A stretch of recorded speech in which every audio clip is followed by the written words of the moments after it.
Quick shout out to CEDA for making my new Left 4 Dead merch. Check it out on my Teespring store, my Wow Such merch store, link in the description and pinned comment. Now to the video. Well, I know I said I was on a hiatus, but I just don't know how to do that, so here's another video. So we've talked about what could have happened to the second group of survivors after they escaped New Orleans, and what fate would eventually fall upon the infected masses in Left 4 Dead. But looking back, I realized that I never gave a look into the sunset story of the original group of survivors. While Bill did sacrifice himself canonically so that his three friends could make it to higher ground, Zoe, Francis, and Lewis were seen to be sailing off into the sunset with a tear in their eye and hope in their hearts. Despite a 66% hatred for islands amongst the group, dumbass island shithole, punk ass island bitch, it seemed like it was a happily ever after for the trio. But what actually could have happened to them? Would they be as strong, tactical, and organized without Bill there to give them guidance? Would the island be a safe haven, or would it be crawling with infected? What actually would happen? So today, we are asking the question, what happened to the Left 4 Dead survivors after the passing? So this is really it? We're gonna run away to some island? So long, world. Good luck with all the zombies. I got a good feeling about this island. I vote for the island paradise where we don't have to fight any more zombies. You sons of bitches took everything, but you ain't taking them. So originally, during the development process for the passing, it was going to be open-ended on which survivor would ultimately bite the bullet and save the rest of their team. But eventually, the team at Valve decided to leave it less up to an open-ended conclusion where the player decided the sacrifice, and put Bill on the chopping block for the canon conclusion of the sacrifice. And it's safe to say that Bill was the definitive leader and backbone of the group, leading up to his honorable death. All throughout the campaigns and story of Left 4 Dead 1, it was Bill who usually came up with plans and strategies to get where they needed to be. Even in his final chapters, Bill wanted safe and reliant means of transportations, neglecting any notions of using gas-powered boats in favor of sailboats to get to any offshore landmasses. I would say islands, but I don't want to trigger Francis's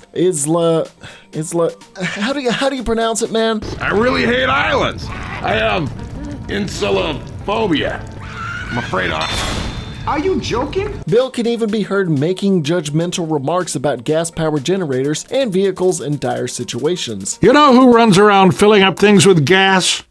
Idiots. For the group, it was the main objective to get to a sailboat and to get to any island they could, considering the fact that any open body of water was basically a natural barrier to the infected, either because the green flu has degraded their brain functions to such a degree that they are incapable of swimming and drown, or that they fear open bodies of water, which is a typical symptom of rabies, which many people believe the green flu is a mutation of. Getting to an island would seem to be the most reasonable and best course of action, considering everything else they tried before failed miserably, and trusting any kind of defense or military organization almost had them executed or trapped during an infected invasion. While we did discuss how things would be for the Left 4 Dead 2 survivors after they escaped with the military in the parish, there are many outcomes that would have come from being known carriers in a fortified and armed base. However, for the Left 4 Dead 1 survivors, things are much more up in the air. With the unintended death of Bill would come many consequences for the dynamic and future of the group. Without Bill's military experience and leadership, could the remaining three press on? Would they know how to effectively work a sailboat while infected lurked nearby before setting sail? I mean, they all survived together throughout the greater portion of the northeastern United States. Surely they could get to an island and live the remainder of their days living off the wilds and fat of an uninhabited island, right? The comics showed that they stayed atop of the bridge long enough to fend off smokers and help the Left 4 Dead 2 survivors on their merry way to New Orleans, mostly in order for Lewis to heal long enough to recover from his leg injuries inflicted by a half-naked witch, and then supercutting to them finding a group of islands to possibly dock at the horizon of their new lives. But how is this possible? With the setting of the passing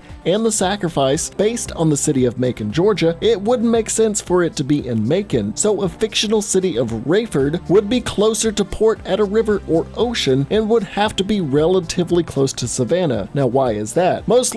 That's mostly due to the fact that the Left 4 Dead 2 survivors' arrival in the Jimmy Gibbs stock car right after the events of Dead Center in Savannah, so it would have to be somewhat close. And then, this would also have to be close to a military outpost, due to the ending of the Sacrifice comics and the very beginning of the Sacrifice campaign, which the military reservation of Fort Stewart could possibly fit the bill. After assisting the second group on their way to Whispering Oaks, Zoe, Lewis, and Francis eventually descend from the bridge and raid the town for further supplies and then procure a sailboat, whilst fighting off the infected below as a team of 3. Although I don't know how things would work for them, as Francis hates boats, the ocean, islands, and Lewis may not have his boating license, and Zoe had probably never even been on a boat before, but they seem to have figured it out, fought off the infected, and set out on open waters. Now, where along the Georgia coast would the survivors be able to dock without much signs of civilization while on the sea? The survivors could have possibly sailed down the, sorry if I'm going to mispronounce this, but they sailed down the Ogeechee River and ended up on some relatively close and mostly uninhabited islands like Shed Island, the Raccoon Key, or the Egg Islands that lead up to the Egg Island Shoal. However, the shores leading up to these islands would probably not have densely populated dock towns. There is also the far-fetched chance that they somehow sailed long enough many nautical miles of the Atlantic Ocean without any complications to get to the Bahamas, which is kind of doubtful, but a nice dream and outcome. It would be nice to see them drinking some martinis on a nice Bahama beach. So let's say they somehow found the sailboat, got on it without even being smoked or hoarded on top of the bridge, and sailed to an island. Who's to say they wouldn't have the exact same fate as the survivors of the 2004 version of Dawn of the Dead, where they reach an island thinking the infection hadn't spread to an isolated landmass, but were unpleasantly surprised. Remember, the green flu mutated to be airborne for a while, and it is possible for it to reach islands along the river basin if allowed. It's possible other survivors had already arrived, but arrived as other carriers or infected and started an isolated outbreak on that island. However, these islands aren't very populated by people and are more prone to house wildlife and all those sorts. But like I said, it's possible droves of people that may have shown up here to evade the hordes too, and then they soon became infected.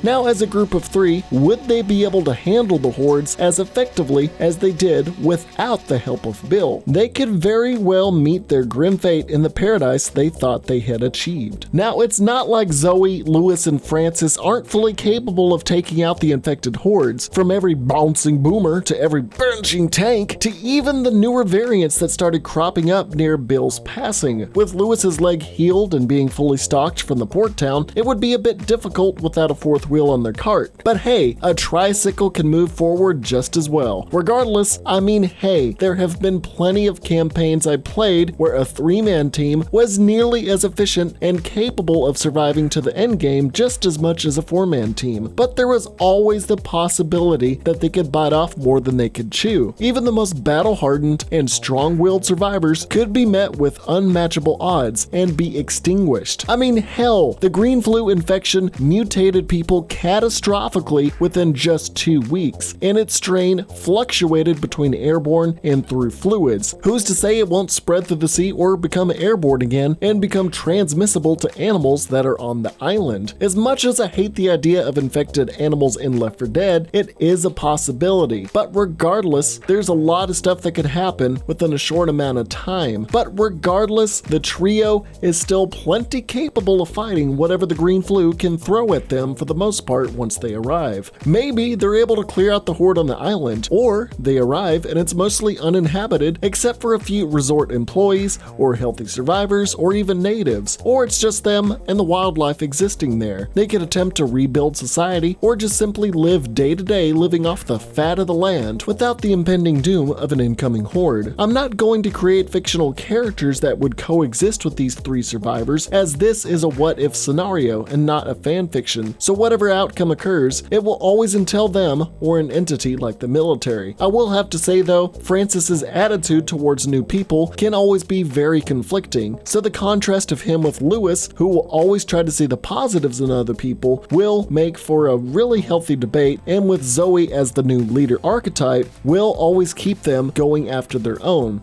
So basically, Francis will make people pissed off, Lewis will try to balance that out, and then Zoe will disregard any new people and say they have to look out for their own. That's what Bill entailed into her. But I'll get more into what Bill put into Zoe's mind after he passed in a future video. I will say with Francis, he will always be a conflictive person who will always bring up the worst in every conversation, while Lewis will always try to be the positive and try to find the best route possible with a conversation or conflict. And then Zoe, who used to always try to be kind of like Lewis and see the best in everything, she adopted Bill's attitude soon after he passed. Kind of like a father passing on the torch to his daughter, Zoe's new attitude would make it to where she would only be looking out for Francis and Lewis. So if there are any new survivors on the island, it's going to take a lot for them to adopt them into their group. Now the dramatic lifestyle shift from constantly having to be on the move in order to find safety would come to a screeching halt, and they would have to learn a whole new different type of survival. Instead of scrounging up whatever food they could find in abandoned buildings, or trying to kill zombies constantly, farming, killing, and cooking animals, finding fresh water, and making decent enough shelter for any future coastal storms and rainfall would have to become their new skill set. It would basically be like what happens after the climax of every arc in The Walking Dead, just learning to live in this world while in a safe space. But that all depends on the expertise and know-how shared between Lewis, Francis, and Zoe. Would their lifestyles up until the green flu outbreak aid them in basic means of day-to-day necessities? Would Zoe, the college girl horror film fanatic, know how to grow vegetables and fruits? Would Lewis in his IT office job know how to construct a durable hut or shed to stay in? Would Francis construct a system to collect rainwater, all while remaining diplomatic and not starting shit with Lewis? Well, if they don't, they're gonna have to learn real quick. And a primary concern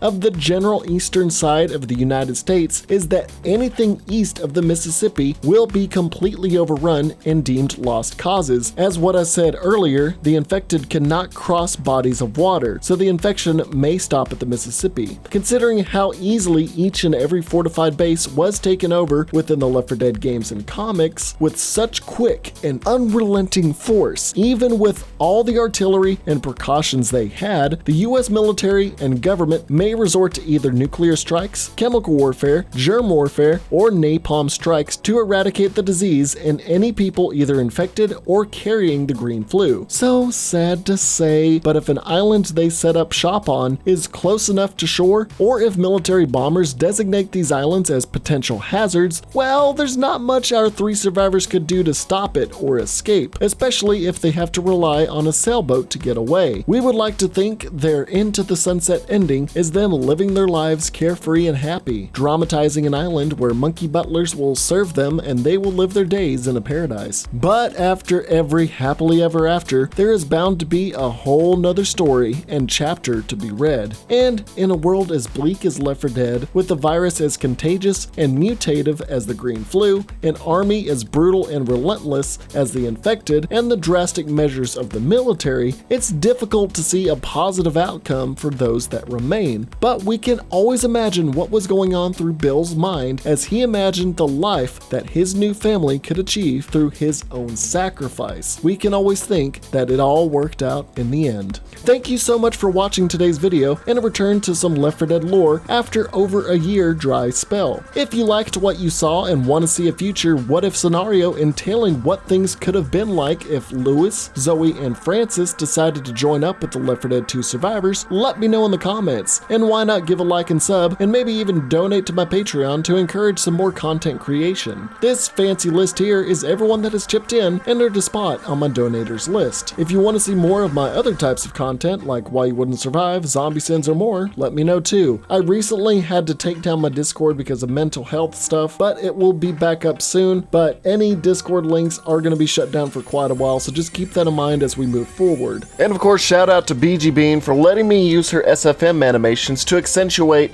this what-if scenario. I've been on a break for a bit, but plan on getting back into my regularly scheduled content very soon. So until next time, it's your boy Zack aka Wow Such Gaming. Don't forget to always stay wow.